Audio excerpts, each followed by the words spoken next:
In today's video, I'm going to teach you how to delete products in Big Cartel. This is helpful when you no longer want to sell an item or need to clean up your store.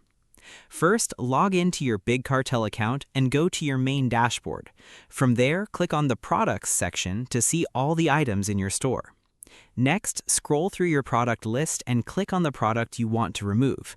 This will open the product details page where you can view all its information.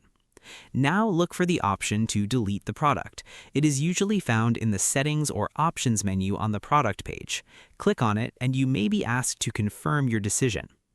Before confirming, make sure you are deleting the correct item, because this action may remove it from your store immediately or permanently, depending on your settings.